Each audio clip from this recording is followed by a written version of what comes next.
साहब ने हमें जो है विंटर में जो है कारी साहब ने मटाइन से लेकर काकसर तक घर घर टूर किया है और अभी भी हम घर घर टूर कर रहे हैं। इसलिए आप लोगों के सामने हमारे एमपी साहब एक बार नहीं, दो बार नहीं, 3 बार आ चुके हैं गोशिन गाँव में, क्योंकि आज तक भी हमारे पास एमपी आए थे, पहले भी हमारे। तो हमें जोजिला टंडन देखिए, हमारे 70 साल का दिराना मांग जो रहा था जोजिला टंडन, वो वाहिद हमारे जनाब नरेंद्र मोदी जी और हमारे एमपी साहब की कोशिश से हमें जो है वो हमारे जोजिला टंडन इंसाफी है। यहाँ 95% बीकन के कुल्ली जो है बाहर के होते हैं और हमारे 5% कुल्ली लगे। यही सर हमारे पोस्टों का भी हाल है। पोस्टों में बिहार से बाहर के इलाकों से मजदूर लाके रखे गए हैं। हमारे लोगों को जो है वहां भी नहीं लिया जा रहा है। ये प्राइवेट सेक्टर की हम बात करते हैं। इसी तरह से द्रास का गवर्नमेंट सेक्टर में भी यही हाल है। पॉपुलेशन बेसिस पर नौकरियां दी गई। हमारी पॉपुलेशन जो है आपको खुद मालूम है दूसरी किसी जगह से बहुत कम है, जिसकी वजह से हमारे बहुत कम जो है लोग गवर्नमेंट नौकरियों में आ गए हैं। हम आपसे ये भी इस्तदा करते हैं, आज कोड ऑफ कंडक्ट लगा हुआ है, आज आप नहीं कर सकते हैं, आज आप नहीं कर सकते हैं, लेकिन 10 दिन के बाद कोड ऑफ कंडक्ट जिस वक्त खत्म हो जाएगा, मेहरबानी करके हमारी इन गुजारिशात को ऐवानी बाला में पहुंचाया जाए, हायर अथॉरिटीज तक पहुंचाया जाए, ताकि यहाँ के लोगों के भी मुश्किल हल हो सके। बेटा इस लद्दाख के लोगों का भाई, और मैं कह सकता हूं कि मेरे भाई आदरणीय श्री जैमयांग सिंह नामग्याल, लोकसभा सांसद लद्दाख, आज हमारे बीच में हैं। कारी साहब यहाँ के हमारे काउंसलर, जो आप सब लोगों के कारण, आप सबके आशीर्वाद के कारण जीतकर इस कारगिल की काउंसिल के अंदर काउंसलर बनकर जाने वाले हैं। इतना मुझे आज भरोसा हो गया है आप लोगों के कारण। और दूसरे हमारे यहाँ के कैंडिडेट बिलाल साहब, वो भी यहाँ से जीतकर जाएंगे। आप सबने अभी कारी साहब, बिलाल साहब बात रख रहे थे कि यहाँ पे डेवलपमेंट की जो बात आ रही थी, मैं एक बात आपसे कहना चाहूंगा, हर बात जब आप एमपी साहब के सर पर डालोगे तो वो थोड़ा मुश्किल हो जाएगा। कुछ अपने पे भी डालो। मैं आप जनता को ये बात कहना चाह रहा हूं, आपने 60 वर्षों तक मौका दिया कांग्रेस को, नेशनल कॉन्फ्रेंस को। इस बार हमारे बड़े भाई साहब कारी साहब को मौका दीजिए। मैं विश्वास दिलाता हूं आपका ट्यूलिप गार्डन भी बनेगा और आपका गंडोला प्रोजेक्ट भी बनेगा। जोर ये लगाएंगे और काम ये व्यक्ति करवाएगा। हिंदुस्तान की पार्लियामेंट के अंदर से ये काम होगा और यहाँ काउंसिल से भी ये काम होगा। और एक और मैं बात कहना चाहता हूं आपको, कारी साहब खाली काउंसलर नहीं बनने वाले हैं। ये आपके ध्यान में सारे सब लोगों के बात में ध्यान डाल दूं मैं। और एक और बात बोल दूं कि इस कारगिल के अंदर आपकी यानी भारतीय जनता पार्टी की काउंसिल बनने जा रही है। आपका सीसी होगा और आपके बीच का ही यहां से कोई ईसी भी होगा और काउंसिल आपके हाथ में होगी, डेवलपमेंट आपके हाथ में होगी। आपको ना तो कारगिल में जाकर चिल्लाना पड़ेगा, ना लेह में जाकर चिल्लाना पड़ेगा। आपको पावर आपके हाथ में होगी अगर कारी साहब यहां से जीत कर जाते हैं, बिलाल साहब यहां से जीत कर जाते हैं। मैं देखिए बातें सब आ गई हैं, एमपी साहब को आप सुनने के लिए आए हैं, मैं ज्यादा नहीं बोलूंगा, लेकिन मैं इतनी बात जरूर कहूंगा, आप 60 वर्षों का पिछला हिसाब देख लीजिए और ये 10 वर्षों का देख लीजिए। नरेंद्र मोदी हिंदुस्तान के प्रधानमंत्री हैं, वजीर आजम। उन्होंने कभी कोई ये नहीं देखा कि मुझे हिंदू का करना है, मुझे मुसलमान का नहीं करना है, मुझे सिख का नहीं करना है या मुझे ईसाई का नहीं करना है। उसने यक्षा सब लोगों को एक आंख से देखा, मुझे करना है तो हिंदू का भी हो, मुस्लिम का भी हो, ईसाई का भी हो, सिख का, जितनी भी कौम इस हिंदुस्तान के अंदर रहती है सबका भला होना चाहिए, ये नरेंद्र मोदी सोचता है। इससे पहले जो लोग थे हमको लड़वाते थे, भिड़ाते थे, मरवाते थे आपस में, आज हिंदुस्तान के अंदर पहला प्रधानमंत्री आया है कि जिसने हिंदुस्तान के लोगों को यहां का गुलदस्ता कहा है, गुलदस्ता। हम सब इस हिंदुस्तान के गुलदस्ते के वो फूल हैं कि हम सबको मिल बैठ कर रहना होगा और हम सबको ये भी सोचना होगा कि हम सब इस भारत के, इस आजाद हिंदुस्तान के बाशिंदे हैं और हम सबको भारत के प्रति आज ये तोलोलिंग की पहाड़ी, ये टाइगर हिल, ये बत्रा टॉप, ये सब आपके कारण हुआ भाई। वो नौजवान उस समय फौजी जो थे वो पहाड़ियों पे चढ़ गए, हिम्मत रखी और आपने यहाँ द्रास की माताओं ने, बहनों ने, नौजवान और बुजुर्गों ने उन सबको सहयोग किया और हमने पाकिस्तान के ऊपर अपनी विजय ध्वजा फहराई। ये बहुत बड़ी बात है अपने आप में। मैं आप सबसे कहना चाहूंगा, एक बार साहब मौका देके देखो, एक बार मौका देके देखो, मैं विश्वास दिलाता हूं आपके डेवलपमेंट के काम होंगे। यहाँ पे कोई रोक नहीं इसमें रोक सकता। यहाँ कारी साहब होंगे, जो काम कारी साहब के हाथ में होगा वो कारी साहब करेंगे और जो काम एमपी साहब के हाथ में होगा वो एमपी साहब करेंगे। इससे पहले भी आपने एमपी देखे होंगे भाई, आपके कारगिल से भी एमपी रहे हैं ना? कितनी बार आपके दराज में आए, कितनी बार आपके दराज में आए? अरे यही आदमी है, यही नौजवान है, यही नौजवान है कि जो दराज में नहीं, जांचकार में घंटों में पहुंचा है, घंटों में। ये अपने आप में बहुत बड़ी बात है और मैं ये विश्वास दिलाता हूं कि जो कांग्रेस के दांत खट्टे अगर किसी ने किए थे हिंदुस्तान की पार्लियामेंट के अंदर, तो ये मेरा नौजवान था, एमपी लद्दाख जमयांग श्रिंग नामग्याल। इसने उस कांग्रेस के दांत खट्टे किए थे। ये अपने आप में बहुत कम बात नहीं है, ये बहुत बड़ी बात है। पहले लोग वहां पे लद्दाख की बात को दम से नहीं, पहला नया उम्मीदवार बन के आएंगे आप लोगों के सामने, तो हम पूरी उम्मीद के साथ ये कह सकते हैं कि हमारा कोई भी काम आज के बाद अधूरा नहीं रहेगा। ये तो नारा लग रहा है, हमारा काम आज तक अधूरा रहा है। ये ग्राउंड हमें आज से इतने साल से हमें रोड नहीं है, हमें सर्दियों में इससे भी मुश्किल।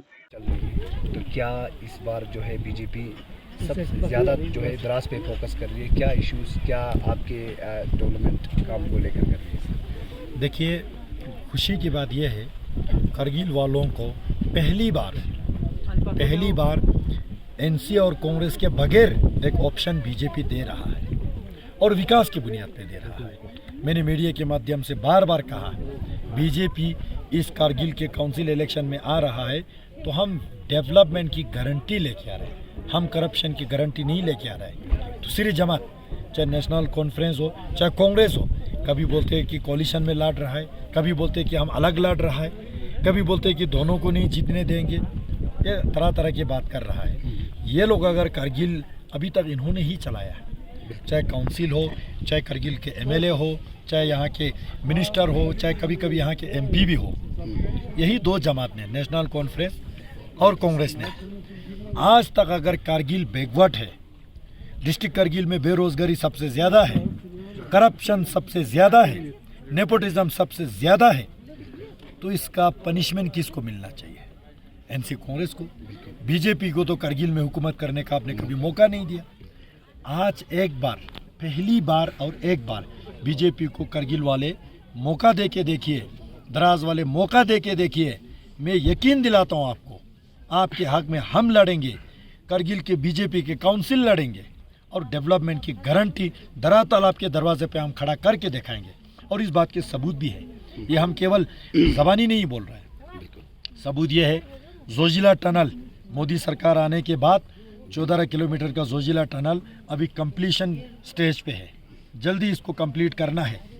ये एनसी कांग्रेस के जमात लोग नहीं कर पाए, बीजेपी करे। आज मोदी सरकार आने के बाद जिस गांव में पहले पानी नहीं थे, और हर घर नल जल के माध्यम से गांव घर घर पानी पहुंचाने के काम बीजेपी हुकूमत कर रहा है। कंप्लीट कुछ गांव में हुआ है, कुछ गांव में होना है। आज बीजेपी हुकूमत आने के बाद हर गांव में मोबाइल टावर लग चुके हैं, लग रहा है, लगने वाला है, 4G टावर। आज तालीम को देखिए, बीजेपी हुकूमत आने के बाद हमने जितने भी हमारे स्टेट गवर्नमेंट का स्कूल है सबको हमने CBSE कर दिया। बहुत सारे स्कूल हमने अपग्रेड किया, केवल बोर्ड लगाने का अपग्रेड नहीं किया जो एनसी कांग्रेस हुकूमत करते थे।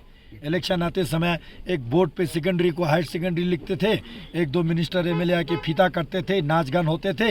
उसके बाद ना उसमें दीवारबंदी होते थे, ना एडिशनल क्लासरूम बनते थे, ना पोस्ट क्रिएशन होते थे, ना बजट होते थे। बीजेपी इस तरह से दुगलापन काम करने वाली नहीं है। हम मजबूत तरीके से जहाँ जहाँ हम आगे बढ़ते हैं बढ़ाते हैं। सर फैज साहब ने एक बात कहा था, मेरा एक पर्सनल इंटरव्यू था, उसमें कहा था कि जो कांग्रेस है और जो एनसी है, अगर वो इंडिपेंडेंटली अगर बीजेपी को यहाँ कौंसिल देती है तो यकीनन जो फैज साहब द्रास के हैं तो हम द्रास को जो है डिस्ट्रिक्ट का दर्जा दे देंगे। ये सही बात कहा है, ये बात झूठ नहीं है, मैं इस बात का हिमायत करता हूँ। देखिए तो आपको लगता है सर कि जो एनसी कांग्रेस है वो जो है यही दिलासा देते आवाम से वोट लेती? उनसे पूछिए उनका क्या नियत है, वो क्या काम कर सकते हैं, नहीं कर सकते हैं। दराज वालों का मांग है कि दराज को करगिल से अलग करके डिस्ट्रिक्ट बनाए, बिल्कुल जायज़ मांग है। इस बात को मैंने पार्लियामेंट में 3 दफ़ा उठाया, हालांकि दराज वालों ने मुझे ज़्यादा वोट नहीं दिया है। जब मैं खुद इलेक्शन लड़ रहा था, जितना मेरे नुब्रा वालों ने दिया, जितना मेरे जंस्कार वालों ने दिया, जितना मेरे चंगथांग वालों ने दिया, जितने अलग अलग हिस्सों से दिया, दराज से उतने वोट नहीं आया। मैं हकीकत बात कर रहा हूँ। फिर भी MP चुनने के बाद मैं लद्दाख के हर एक बशिंदे के MP हूँ। इस बात को जहन में रखते हुए पार्लियामेंट में 3 दफ़ा दराज के डिस्ट्रिक्ट की मांग को उठाया और मैंने वज़ीर आज़म साहब को चिट्ठी भी लिख के कहा कि दराज को डिस्ट्रिक्ट बनाना है। लेकिन मैं एक बात साफ करना चाहता हूँ, आज भी हमारे यहाँ के बहुत सारे लोग सोशल मीडिया में लिखते हैं MP साहब दराज की डिस्ट्रिक्ट कहाँ है, डिस्ट्रिक्ट कहाँ है। मैं अब यहाँ आवाम से खिताब करते समय में बता रहे थे, भाई जिसको आपने वोट दिया उसको तो ज़्यादा मेरे से ज़्यादा पूछो ना, जिसको वोट नहीं कम दिया या नहीं दिया उसको कम पूछो। मैं पूछने से मना नहीं कर रहा हूँ, लेकिन जिसको आपने वोट, जिस तंजीम को, जिस पार्टी को आपने ज़्यादा वोट दिया उनको ज़्यादा पूछो। पार्लियामेंट के जो मैंने ऐवान में जब आवाज़ उठाया, आपके यहाँ दराज के NC और कांग्रेस वालों ने शुक्रिया तक नहीं किया। आज ये लोग सियासी नौटंकी करते, बोलते कि हम हड़ताल पे बैठेंगे। बैठना था ना पहले, क्यों नहीं बैठा? बैठना था। आज मैं दराज के आवाम को बोलता हूँ, केवल डिस्ट्रिक्ट का ही मुद्दा नहीं, हम दराज को विंटर स्पोर्ट हब बनाना चाहते हैं। हम दराज को 12 महीना टूरिस्ट सीज़न बनाना चाहते हैं। हम दराज को दुनिया के नक्शे में, इस खूबसूरत दराज को बहुत ऊपर उठाने चाहते हैं। दराज में एक भी ऐसा शिकायत ना रहे, ऐसे विकास हम करना चाहते हैं। दराज में सिंसियरली करना चाहते हैं। आपने देखा मेरे इसी जो 4.5 साल के टेन्योर में दराज में 5-6 दफ़ा मैंने टूर लगाया। कभी मैं गांव-गांव गया, कभी मैं डाक बांग्लों में दरबार लगाया, कभी मैंने यहाँ के ऑफिसर के साथ मीटिंग लिया, लेकिन 4-5 दफ़ा जो है दराज में विजिट किया। उसका नतीजा भी है दराज में, उसका नतीजा है दराज में आपको देखने को मिलेगा। हॉस्पिटल देखिए पहले क्या हालत था, आज के हॉस्पिटल देखिए हमने कैसे नक्शा इसका बदल दिया है। यहाँ एक भी डॉक्टर स्टाफ के शॉर्टेज आज नहीं है। यहाँ हर प्रकार के यहाँ पे इलाज हो रहा है। ऑक्सीजन प्लांट दराज के हॉस्पिटल को हमने लगाया। सर एक सवाल देखिए, गूंज रहा उस है, सवाल तो हजारों गूंजे रहेंगे। ऑपोजिशन का ये जो शाह कम्युनिटी थी ना सर, अभी जम्मू कश्मीर में कभी उन्होंने रैली किया नहीं था। अभी मुझे थोड़ा सा बोलने दीजिए। हेल्थ मैंने बोला, उसी तरह गांव-गांव में जो जितने भी मेडिकल सेंटर होते थे, पहले वहाँ पे पैरासीटामोल नहीं मिलते थे इनके जब हुकूमत थे कांग्रेस और NC के। आज जितने भी गांव में मेडिकल सेंटर है, सबका इंफ्रास्ट्रक्चर हमने अपग्रेड करने का काम किया है। तालीम की अगर मैं बात करूं, दराज को जो डिग्री कॉलेज देने का काम मोदी सरकार आने के बाद किया है। डिग्री कॉलेज का बिल्डिंग बनाने का काम हमने किया है। इतिहास गवाह इस बात के। अच्छा, आपने पूछा मुहर्रम के बारे में। देखिए, ये बहुत दुख की बात है। पूरे जितने भी इस्लाम के लोग हैं, चाहे शिया हो, सुन्नी हो, अलग अलग फ़िरके के हो, जितने भी हैं, हज़रत इमाम हुसैन अलैहिस्सलाम साहब को सभी लोग मानते हैं, उनके शहादत को मानते हैं। आज भी हम उनके शहादत को लेके मातम करते हैं।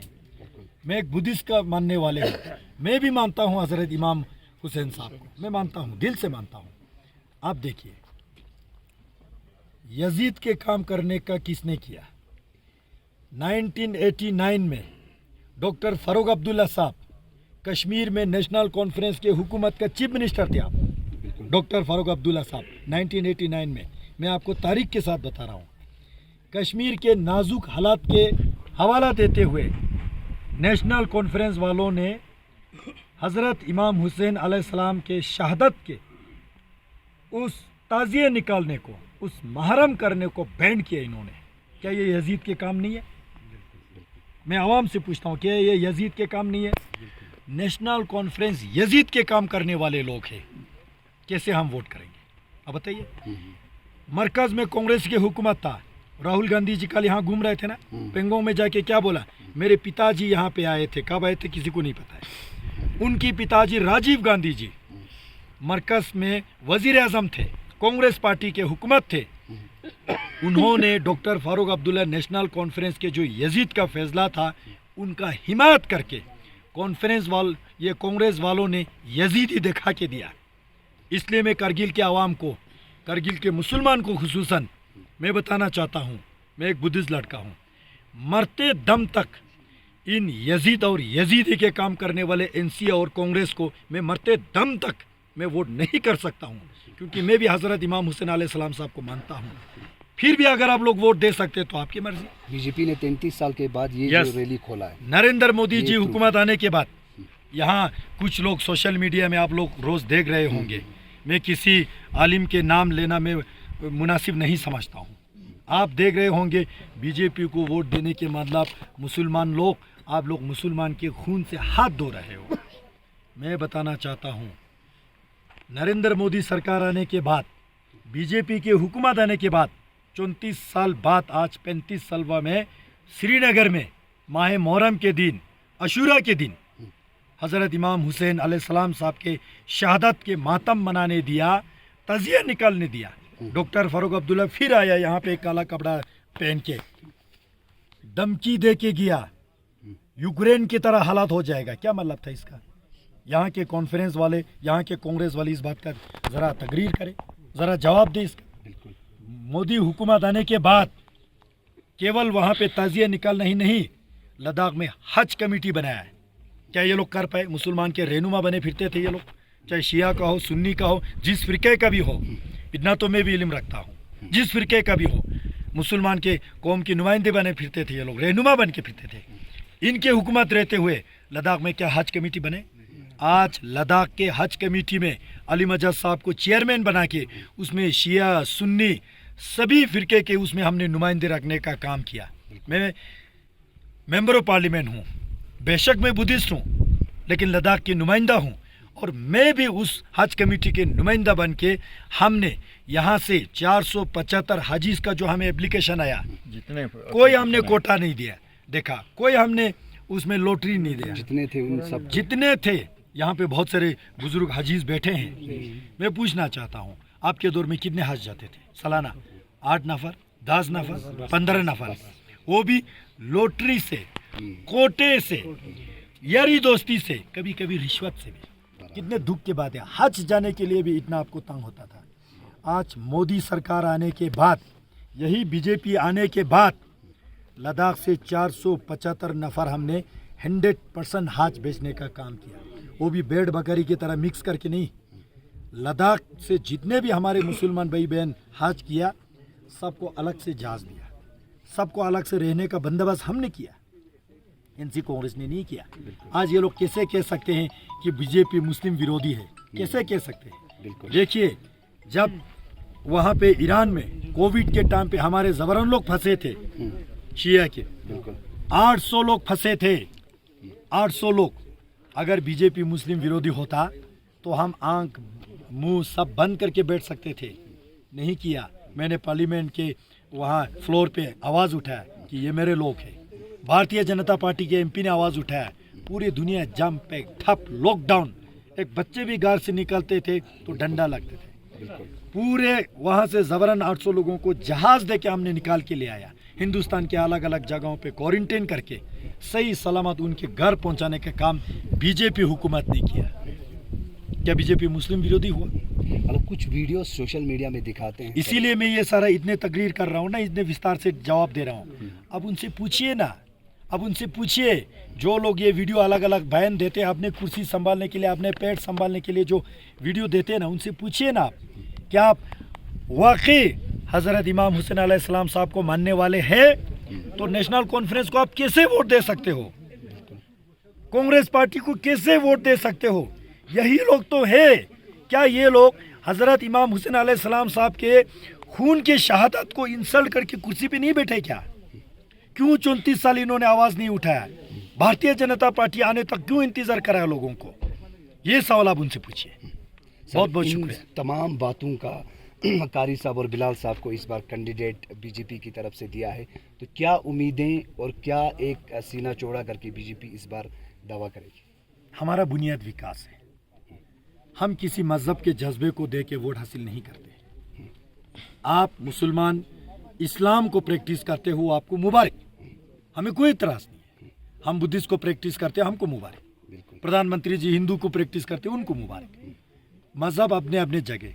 जब सियासत के बाद आते हैं तो हमारा बुनियाद तरक्की है। हम लोगों को तालीम देना चाहते हैं, सेहत ठीक देना चाहते हैं, जोजिला टनल, यहाँ जितने काम बचे हैं वो सारा करना चाहते हैं। और यहाँ ऐसा कोई वोटर नहीं होगा जिसको तरक्की नहीं चाहिए। कोई वोटर नहीं होगा जिसको पीने का पानी नहीं चाहिए होगा जल जीवन मिशन से, जिसके मोबाइल में 4G इंटरनेट नहीं चाहिए होगा। ऐसा कोई व्यक्ति नहीं होगा आज के दिन। हम चाहते हैं वो विकास, वो ताकि आपके घर के सामने हम खड़ा करें। हम तरक्की के बुनियाद पे करें और हमें पूरा कॉन्फिडेंस है।